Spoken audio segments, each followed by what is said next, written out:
In the ancient world, there existed a story so powerful, so captivating, that it has echoed through more than 2,000 years of human history. It is the tale of Atlantis, a magnificent island civilization that rose to unimaginable heights of power and sophistication, only to vanish beneath the waves in a single catastrophic day and night. Tonight, we journey through the complete history of this legendary realm, from its divine origins to its tragic end. We'll explore the words of the philosopher who first told this tale, the descriptions of its wonders, and the countless interpretations that have kept Atlantis alive in human imagination for millennia. As you settle into rest, allow yourself to drift back through time to the ancient Mediterranean, where philosophers gathered in gardens to discuss the nature of reality, justice, and the fate of civilizations. Let the story of Atlantis carry you into peaceful sleep, as it has enchanted listeners for over 2,000 years. Plato's account, the only source, 5 to 20. The entire story of Atlantis comes from a single source, the Greek philosopher Plato, who lived from approximately 428 to 348 BCE in Athens. Plato mentioned Atlantis in only two of his dialogues, philosophical works written as conversations between his teacher Socrates and other Athenian citizens.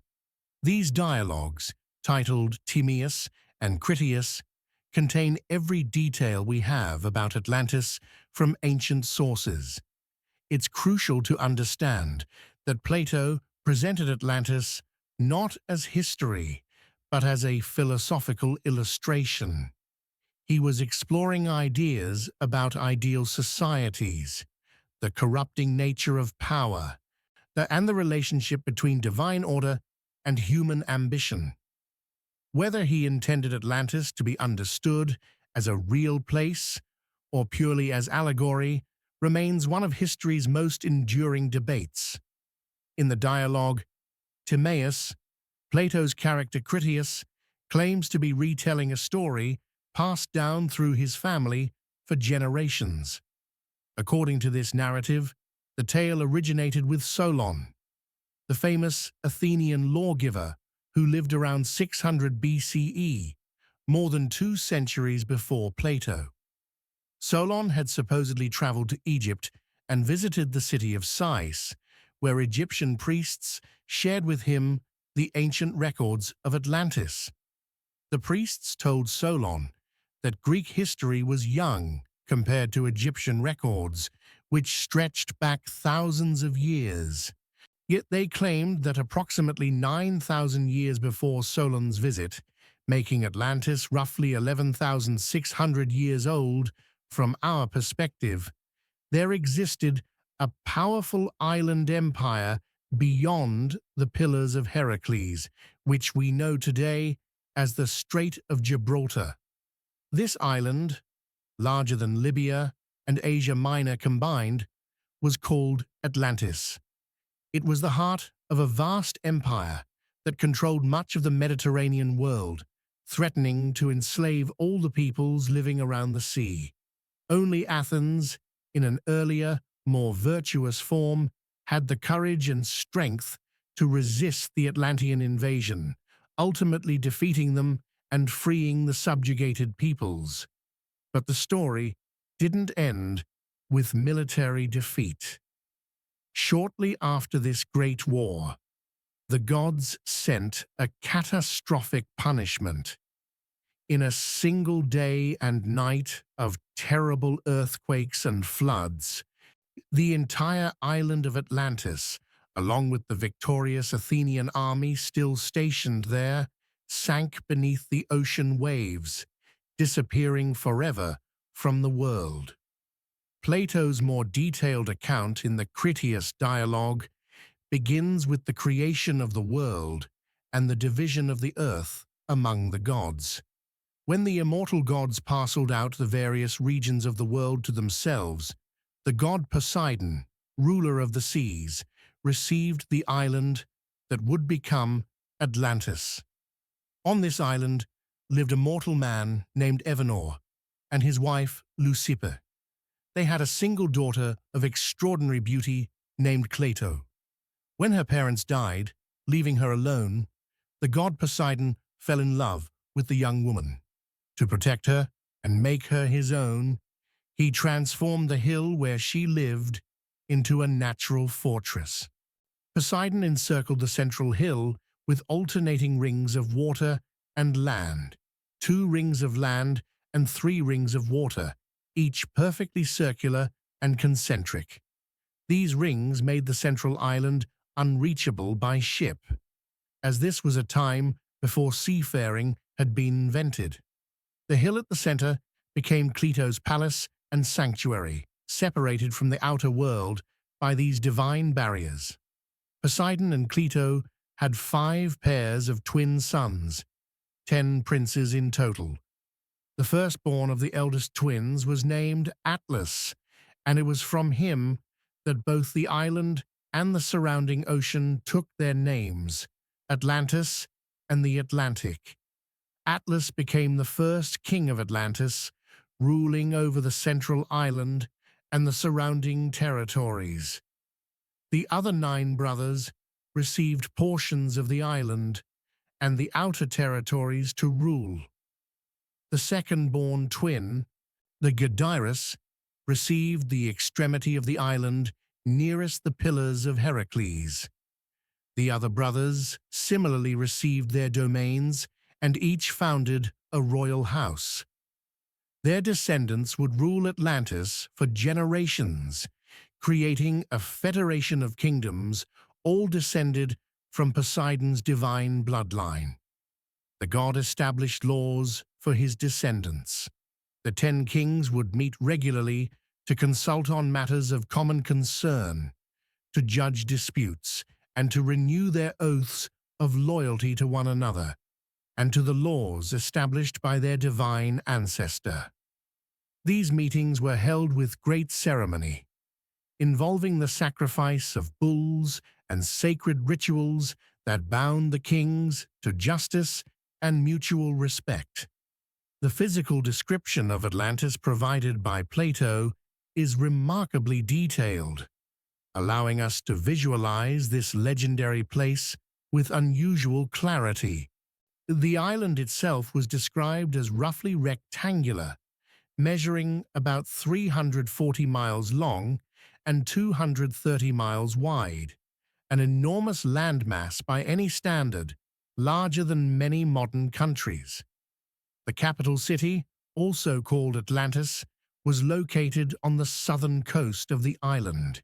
It was built on and around the hill where Poseidon had first isolated Cleito, with the original divine rings of water and land still defining its structure. Over generations, the Atlanteans modified and enhanced these natural features into an architectural marvel. The central island, where the original palace stood, measured about 3 miles in diameter. Around it lay the first ring of water, which the Atlanteans had widened and deepened to create a navigable channel. This was followed by a ring of land of similar width, then another water ring, another land ring, and finally the third water ring, which connected to the sea through a channel cut through the outer land rings.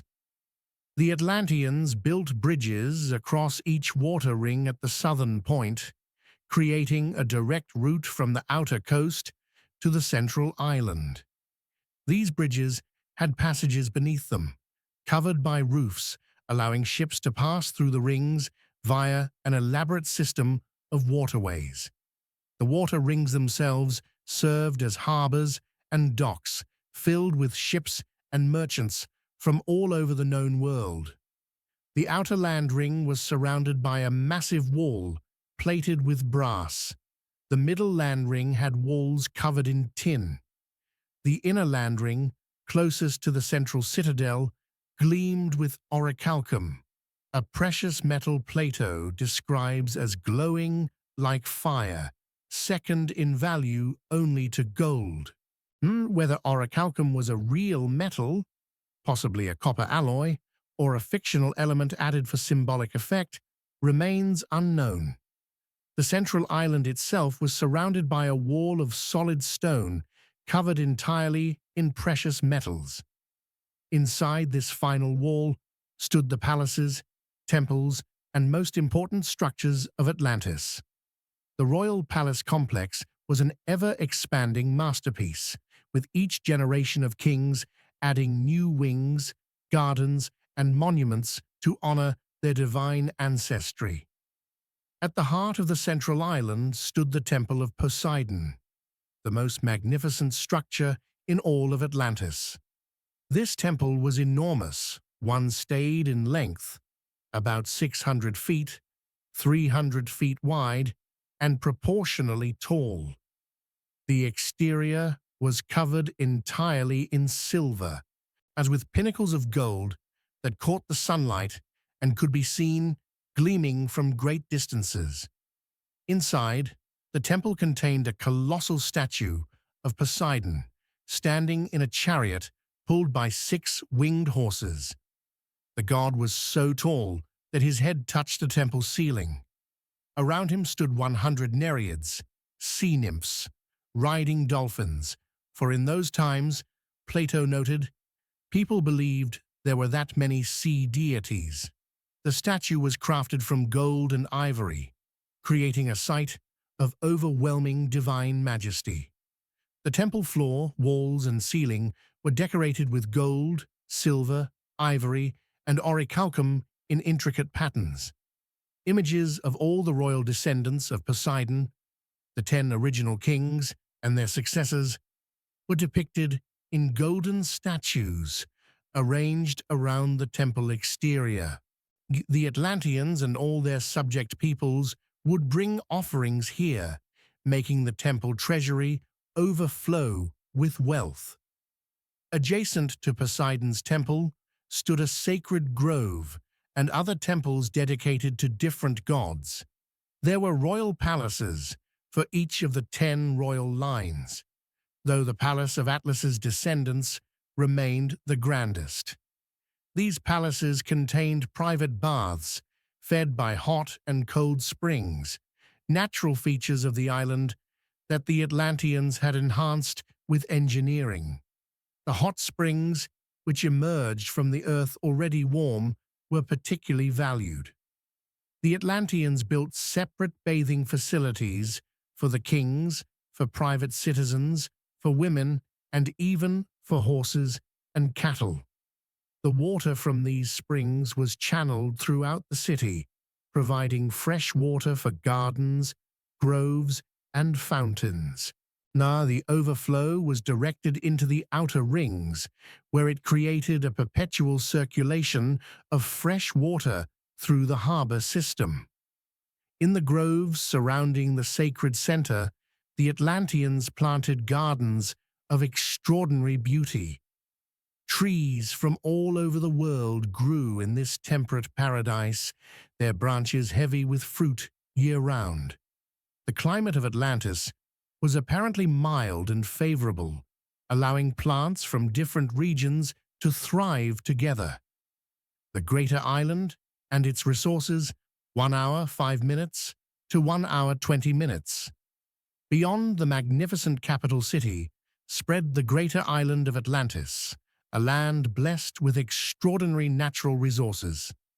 The entire island was described as high above sea level, rising precipitously from the ocean, with sheer cliffs on most sides.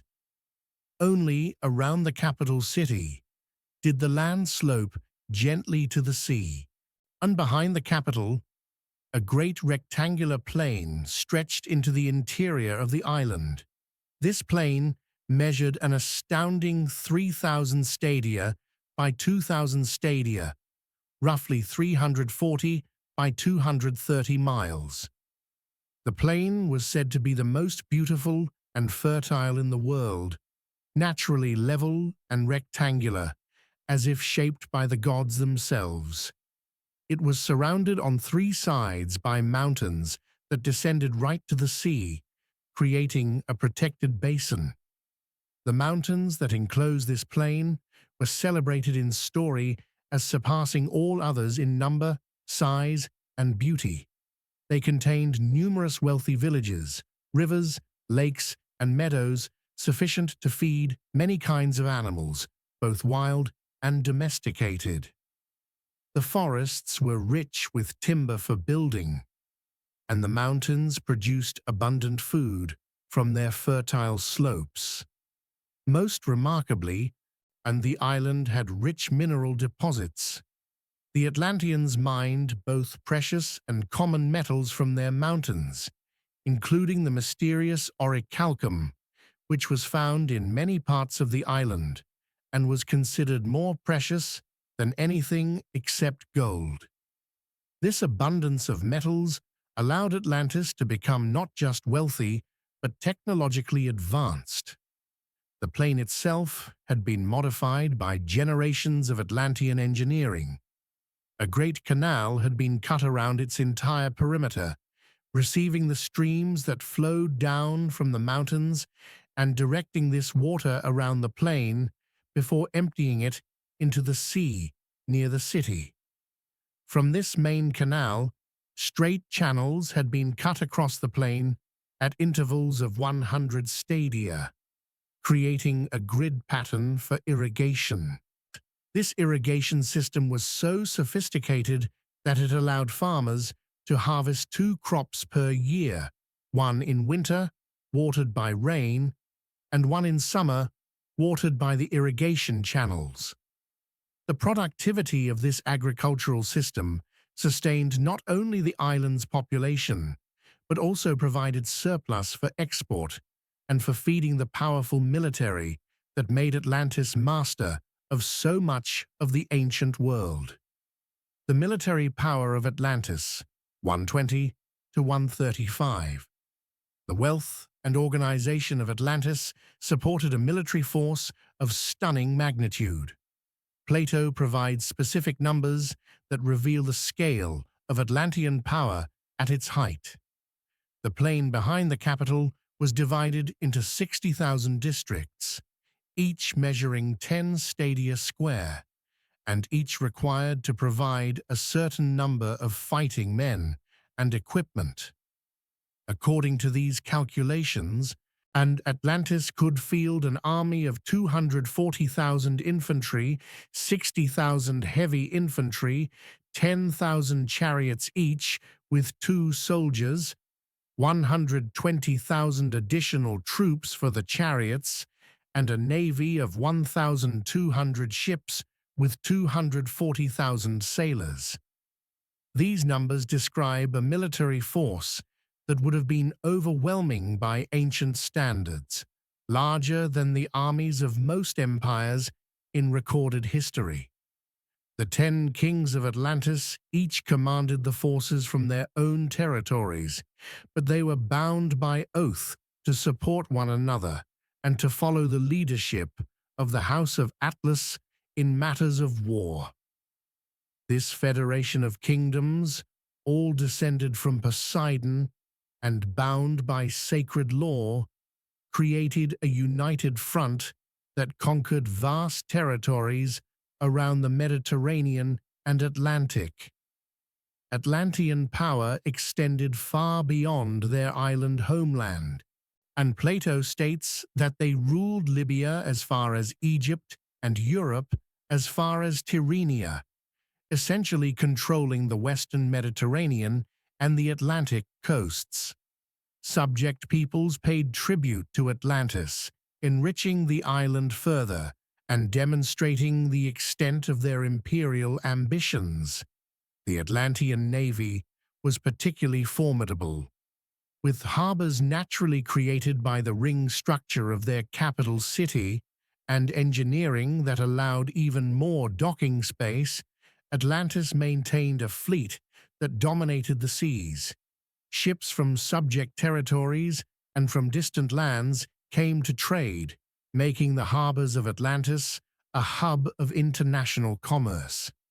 The military strength of Atlantis was not just in numbers, but in organization and discipline. The sacred laws established by Poseidon governed how the kings could use military force. Thus, they could not make war on one another and were bound to come to each other's aid. Decisions about foreign military campaigns required agreement from a majority of the 10 kings. The governance of Atlantis was regulated by sacred laws, inscribed on a pillar of orichalcum at the center of the island, in the temple of Poseidon. These laws, established by the god himself, were the foundation of Atlantean civilization and the source of their virtue and success. Every 5th and 6th year alternately, the 10 kings would gather at the temple of Poseidon for a sacred ceremony that renewed their oaths and judged any disputes that had arisen. The alternating 5- and 6-year cycle honored both odd and even numbers, maintaining cosmic balance. The ceremony began with a hunt. Bulls were allowed to roam freely within the temple precinct, and the 10 kings, armed only with wooden staffs and nooses, no metal weapons, would hunt these sacred animals. The use of only wooden implements ensured that the ritual maintained its ancient, pure character, untainted by the tools of war and violence. When the kings captured a bull, they led it to the orichalcum pillar where the laws were inscribed. There, they sacrificed the animal over the sacred text, allowing its blood to flow over the inscribed letters. After burning the limbs as an offering to the god, the kings would mix wine with clotted bull's blood in a bowl and drink it, swearing mighty oaths to judge according to the laws on the pillar and to punish any violations. After this oath-taking, as darkness fell, the kings would don beautiful azure robes and sit on the ground in the dying light of the sacrificial fire. There, and in the darkness, they would judge any accusations brought against one another, deciding disputes according to the sacred laws. When dawn came, they would inscribe their judgments on a golden tablet and dedicate it to the temple as a memorial. This ritual maintained the justice and unity of Atlantis for many generations. The laws themselves emphasized that no king could execute another without the agreement of the majority.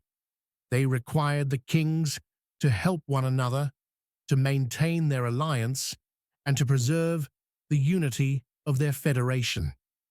The firstborn of the House of Atlas held leadership, but only through the consent of his brother kings. For many generations, the Atlanteans remained true to their divine origins. They possessed gentle wisdom and built their wealth through virtue and friendship, rather than through force and greed. They regarded prosperity with indifference, bearing the burden of their gold and possessions lightly.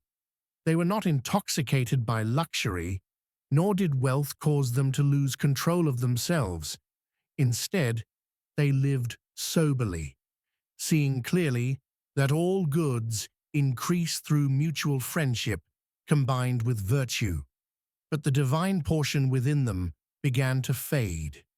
Through repeated mixture with mortals, the divine element became diluted over successive generations. The human nature began to predominate. Where they had once been virtuous, they became corrupted. To those who could see truly, the Atlanteans appeared base, having lost the fairest of their precious gifts. But to those who cannot perceive true happiness, they seemed supremely beautiful and blessed, even as they were filled with lawless ambition and power.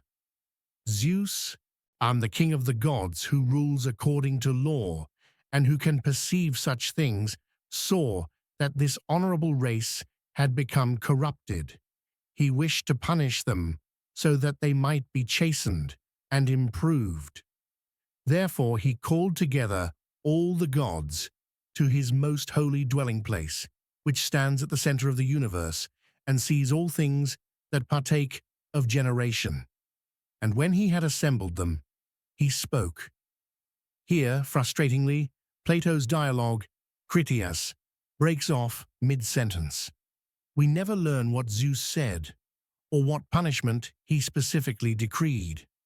All we know from the earlier dialogue, Timaeus, is the outcome: catastrophic earthquakes and floods that in a single day and night caused the island of Atlantis to sink beneath the sea, taking with it the Atlantean civilization and the Athenian army that had defeated them. And the destruction of Atlantis was swift and absolute. In the space of one terrible day and night, a single 24-hour period, the entire island was swallowed by the sea. The catastrophe involved both earthquakes and floods, suggesting a combination of seismic activity, possible volcanic eruption, and resulting tsunamis. According to Plato's account, the destruction claimed not only the Atlanteans, but also the virtuous Athenian army that had just defeated them. This detail serves Plato's philosophical purpose, showing that even the righteous can be caught up in divine punishment when they associate with the corrupted. It also explains why the story of Atlantis had been forgotten in Greece. All those who witnessed it firsthand perished. The sinking of Atlantis left the sea in that region unnavigable. Plato mentions that in his own time, nearly 9,000 years after the event, the area remained impassable due to shoals of mud just beneath the surface, the remains of the sunken island. This detail has led some to interpret Atlantis as representing some geographical feature of the ancient world that the Greeks found impenetrable. After the destruction, only the Egyptian priests maintained records of Atlantis and the ancient Athens that opposed it. According to Plato's story, Egypt was protected from the Great Flood by the nature of the Nile, which preserved their civilization and their ancient records when other cultures lost their histories to natural catastrophes. The complete disappearance of such a large, powerful civilization served as a powerful lesson in Plato's philosophical framework. It demonstrated that material wealth and military power mean nothing without virtue. It showed how corruption can destroy even the mightiest empire. And it illustrated the gods' punishment for hybris, the arrogant overreach that comes from forgetting one's mortal limitations. Understanding Plato's intentions in creating the Atlantis story is essential to appreciating its place in ancient thought. The tale appears in dialogues primarily concerned with the ideal state, the nature of justice, and the proper ordering of society. Atlantis serves as a contrast, an example of a civilization that began with perfect divine order but fell into corruption. In the Timaeus, where Atlantis is first mentioned, Plato is exploring the nature of the cosmos and how an ideal society would reflect cosmic order. The Critias, which provides the detailed description, was apparently intended as the second part of a trilogy that would contrast the ideal with the corrupted state. The perfect circularity of Atlantis's capital, with its concentric rings of water and land, reflects Plato's belief in geometric perfection and cosmic harmony. The divine origins of the royal line connect earthly government to heavenly order. The sacred laws written on the orichalcum pillar represent the unchanging principles that should govern all societies. But Plato shows how even such a perfectly ordered beginning can deteriorate. As the divine blood becomes diluted through successive generations, human weakness replaces divine virtue. The Atlanteans begin to value material wealth over wisdom, military conquest over justice, and individual ambition over collective harmony. This trajectory mirrors Plato's analysis of how political systems decline. In other dialogues, he describes how aristocracy, ruled by the best, degenerates into timocracy, ruled by the honor-seeking, then into oligarchy, ruled by the wealthy, then into democracy, ruled by the people, and finally into tyranny, ruled by one person, driven by base appetites. Atlantis represents this decline on a civilizational scale. The story also serves to glorify Athens. By presenting ancient Athens as the only power capable of resisting Atlantean imperialism, Plato connects his city to a mythic age of virtue. This ancient Athens, unlike the Atlantis it defeated, remained true to justice and wisdom, the very values Plato advocated for in his philosophical works. For over 2 millennia, and scholars have debated whether Plato based Atlantis on any real civilization. While most academics today regard it as Plato's invention, some historical events and places may have inspired elements of the story. The Minoan civilization of Crete flourished from approximately 2600 to 1100 BCE, well before Plato's time, but within cultural memory. The Minoans were sophisticated seafarers who dominated the Aegean Sea through maritime trade rather than military conquest. Their palace at Knossos featured advanced engineering, including sophisticated plumbing systems that might have inspired Atlantis's elaborate waterworks. Around 1600 BCE, the volcanic island of Thera, modern Santorini, closely connected to Minoan civilization, experienced one of the largest volcanic eruptions in human history. The explosion destroyed most of the island. It created massive tsunamis that devastated coastal settlements throughout the region, and likely contributed to the decline of Minoan civilization. This catastrophic event, an island civilization destroyed by volcanic catastrophe and swallowed by the sea, bears striking similarities to Atlantis's fate. Some scholars suggest Plato may have heard garbled accounts of this Theran eruption, preserved through oral tradition and Egyptian records, and incorporated them into his philosophical allegory. The timeline doesn't match. Plato places Atlantis 9,000 years before Solon, not the 1,200 years to the Theran eruption. But ancient chronologies were often symbolic rather than literal. Other proposed locations for a historical Atlantis have included the Straits of Gibraltar, as Plato stated, various Mediterranean islands, yes, locations in the Atlantic Ocean, and even more exotic places like Antarctica and the Americas.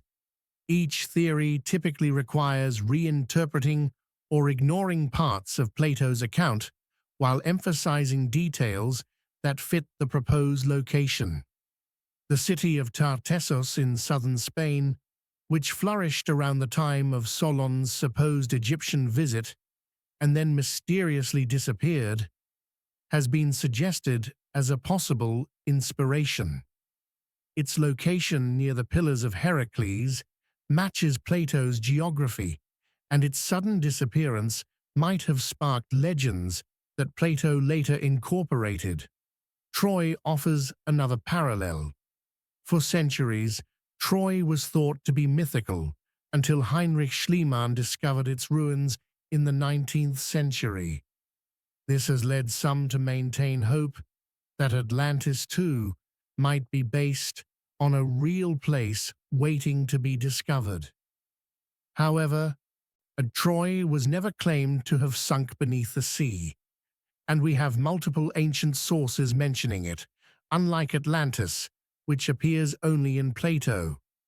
Despite appearing in only 2 of Plato's dialogues, Atlantis captured ancient imagination immediately. Plato's students and successors debated whether their master intended the story as literal truth or pure fiction. Aristotle, Plato's most famous student, reportedly believed his teacher invented Atlantis entirely for philosophical purposes. This view was shared by many ancient scholars who understood Plato's literary techniques and philosophical methods. To them, searching for the real Atlantis missed the point. It was a thought experiment, not a historical claim. However, other ancient writers treated Atlantis as historical. The historian Crantor, who lived shortly after Plato, he allegedly claimed to have seen Egyptian temple columns that confirmed Plato's account. Whether Crantor actually made this claim, or later writers attributed it to him, remains uncertain, as none of his works survive. The Neoplatonic philosophers of late antiquity, including Proclus in the 5th century CE, wrote extensive commentaries on Plato's Atlantis dialogues. They interpreted the story as containing hidden mystical meanings, with different elements symbolizing metaphysical principles and stages of cosmic creation. The rings of water and land represented levels of being. The 10 kings symbolized universal principles, and the destruction illustrated the fall from spiritual unity into material multiplicity. Jewish and early Christian writers occasionally mentioned Atlantis, usually treating it as an example of divine punishment for pride and wickedness, similar to the biblical flood or the destruction of Sodom and Gomorrah. This interpretation fit Atlantis neatly into their theological frameworks as another instance of God humbling the mighty. During the medieval period in Europe, Atlantis was largely forgotten as Plato's works became less available.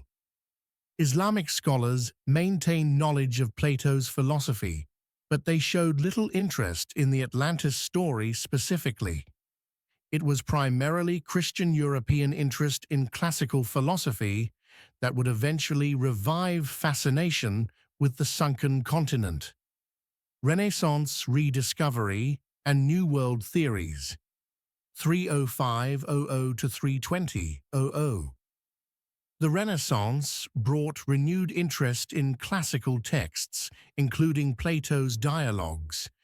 As scholars produced new translations and commentaries, Atlantis re-entered European consciousness. But this revival coincided with another world-changing event, the European discovery of the Americas. When Christopher Columbus reached the Caribbean in 1492, some European intellectuals immediately connected the New World with Atlantis. Here, beyond the Pillars of Heracles, lay lands unknown to European geography, exactly where Plato had placed his mysterious island. Perhaps Atlantis hadn't sunk, but had merely been forgotten, surviving as the Americas. Sir Francis Bacon's utopian novel, New Atlantis, published in 1627, explicitly placed a surviving Atlantean civilization in the Americas. In Bacon's vision, this scientific society had preserved ancient knowledge and advanced far beyond European civilization. Neither book influenced how English colonists viewed the New World as a place where ideal societies might be built. Other writers suggested that Atlantis had been a continent-spanning empire connecting Europe, Africa, and the Americas before the Atlantic Ocean formed.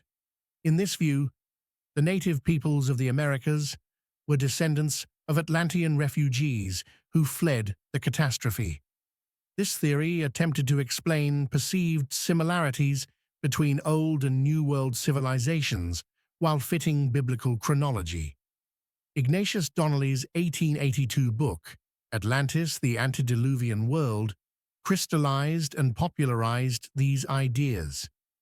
Donnelly, an American politician and amateur historian, argued that Atlantis was real and located in the Atlantic Ocean. He claimed that Atlantean civilization was the source of all subsequent civilizations, Egyptian, Mayan, Greek, and others, with refugees spreading Atlantean knowledge after the catastrophe. Donnelly's book was enormously influential despite having no archaeological evidence. It sold thousands of copies and established many ideas about Atlantis that persist today, that it was technologically advanced beyond other ancient civilizations, that it was the origin point for human culture, and that its destruction scattered survivors who founded later civilizations. The late 19th and early 20th centuries saw Atlantis incorporated into various occult and mystical belief systems. Theosophy, a spiritual movement founded by Helena Blavatsky, claimed that Atlantis was inhabited by the fourth of 7 root races that have appeared on Earth across millions of years. According to theosophical teachings, the Atlanteans were spiritual giants with psychic abilities far beyond modern humans. They could levitate objects, communicate telepathically, and manipulate energy directly. However, they misused these powers, which led to their downfall. Theosophists claimed to access this information through mystical revelation and reading the Akashic records, a cosmic library containing all human history. Edgar Cayce, known as the Sleeping Prophet, gave hundreds of psychic readings about Atlantis in the early 20th century while in trance states. Cayce described Atlantis as existing from approximately 200,000 BCE until its final destruction around 10,000 BCE, much older than Plato's account. He claimed Atlanteans possessed advanced technology, including aircraft, lasers, and powerful crystals that generated energy but were eventually misused. And Cayce predicted that portions of Atlantis would rise from the sea near Bimini in the Bahamas in 1968 or 1969.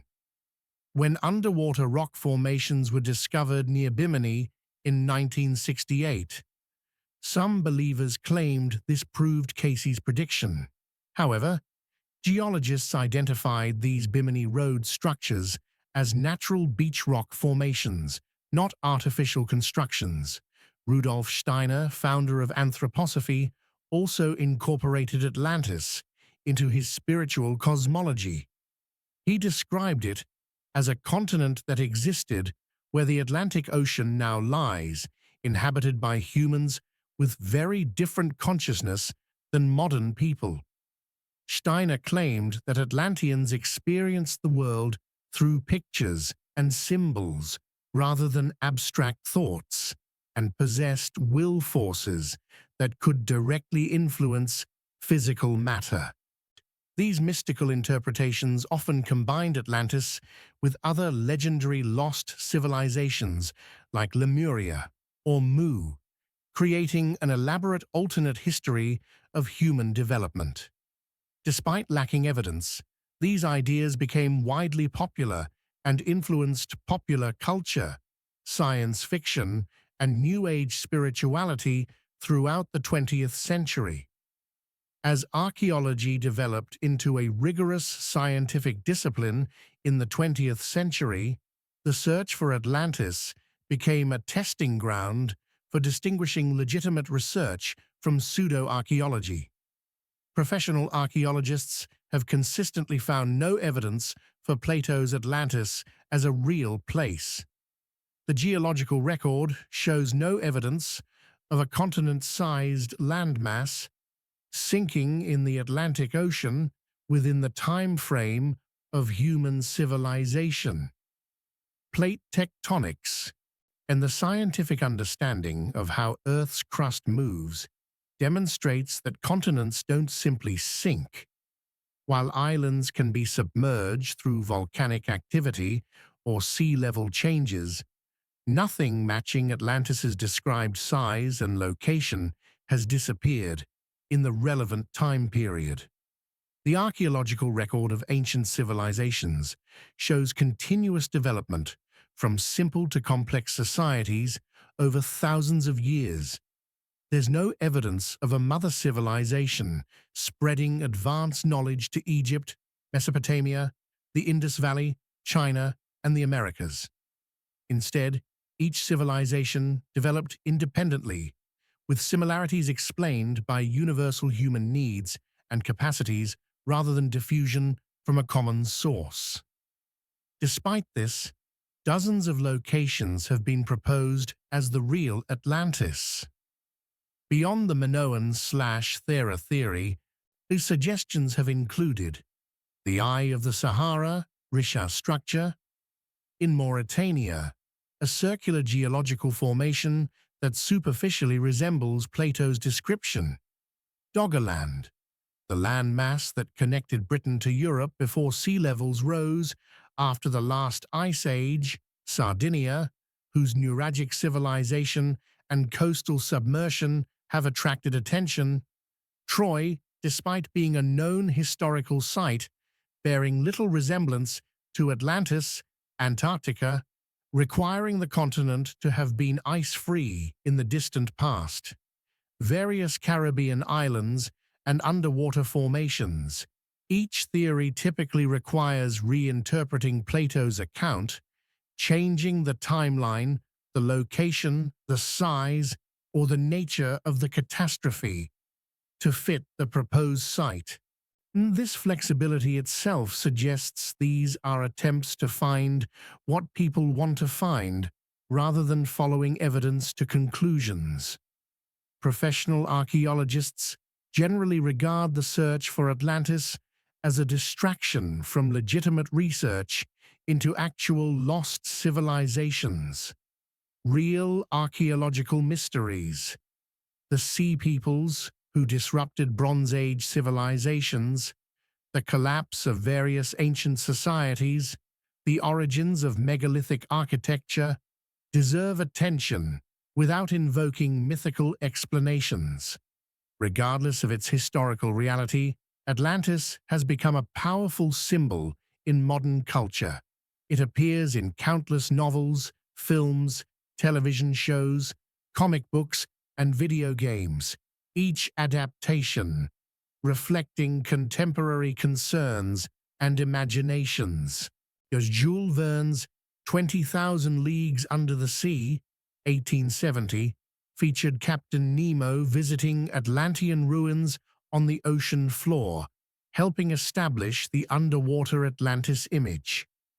Science fiction writers throughout the 20th century used Atlantis as a setting for stories about advanced ancient civilizations, often with warnings about technology misused or civilizations destroyed by their own hubris. Disney's animated film, Atlantis, The Lost Empire, 2001, presented a still-living underwater Atlantis with a unique culture and technology. The DC Comics superhero Aquaman rules an underwater Atlantean kingdom inhabited by evolved survivors. Stargate SG-1 depicted Atlantis as an advanced alien city that traveled between galaxies. These popular culture versions often bear little resemblance to Plato's original, but use the name to evoke mystery and lost grandeur. The concept of Atlantis has also been used metaphorically to discuss endangered civilizations or environmental catastrophe. Climate change warnings sometimes invoke Atlantis as an example of how advanced societies can be destroyed by natural disasters.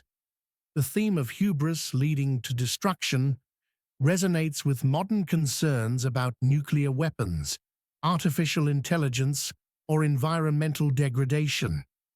New Age bookstores typically stock numerous titles about Atlantis, offering spiritual interpretations, past life regression guides, and theories about Atlantean influences on modern life. Crystal healing, pyramid power, and various alternative therapies are sometimes attributed to Atlantean knowledge. These beliefs, while scientifically unsupported, demonstrate Atlantis's continuing power as a symbol of lost wisdom and spiritual knowledge. The Internet age has produced countless Atlantis theories on websites, YouTube channels, and social media. Satellite imagery and Google Earth have enabled armchair researchers to identify evidence for Atlantis in unusual geographical features worldwide. While professional academics dismiss these claims, they reflect ongoing fascination with the idea that conventional history might be incomplete. What explains Atlantis's extraordinary grip on human imagination across more than 2 millennia? Why does this story from a single ancient philosopher continue to inspire belief, creativity, and wonder? Part of the answer lies in Atlantis's narrative perfection. It contains every element of compelling mythology: divine origins, a golden age of virtue and prosperity, gradual corruption, tragic destruction, and complete disappearance, leaving only mystery. The story arc from perfection to annihilation provides a template for understanding how civilizations rise and fall, remaining relevant across all eras. Atlantis also satisfies a deep human desire to believe that we're not the first, that wisdom and knowledge existed before us and might be recovered. This longing for lost golden ages appears in cultures worldwide: Paradise, Eden, Shangri-La, Camelot. Atlantis serves as the ultimate expression of this archetype, a civilization not just lost to time, but physically erased from the earth. The mystery itself is compelling. Because Atlantis supposedly vanished completely, leaving no trace, it can never be definitively disproven. Every underwater structure, every unexplained artifact, every gap in conventional history becomes potential evidence. The absence of evidence becomes evidence of absence explained by catastrophic destruction, creating a theory that protects itself from falsification. Atlantis also provides an alternative to conventional history that some find more exciting or meaningful. The idea that ancient peoples possessed advanced knowledge lost to later generations appeals to those skeptical of linear progress narratives. In an age of rapid change and anxiety about the future, Atlantis offers a reminder that even mighty civilizations can fall, adding both humility and warning to modern hubris. For storytellers and artists, Atlantis provides endlessly flexible material. Because Plato's account is brief and incomplete, creative minds can fill in unlimited details while still claiming connection to the ancient source. This combination of classical legitimacy and creative freedom makes Atlantis perfect for fiction, allowing each generation to recreate it in their own image. The philosophical truth of Atlantis, 410 to 420. Perhaps the deepest reason Atlantis endures is that regardless of historical reality, it contains profound philosophical truth. Plato wasn't trying to record history, but to teach wisdom about justice, virtue, and the fate of societies. The story illustrates how civilizations decline, not through external conquest, but internal corruption. The Atlanteans began with divine wisdom, perfect laws, and abundant resources. They fell not because they lacked power or wealth, but because they forgot what truly mattered.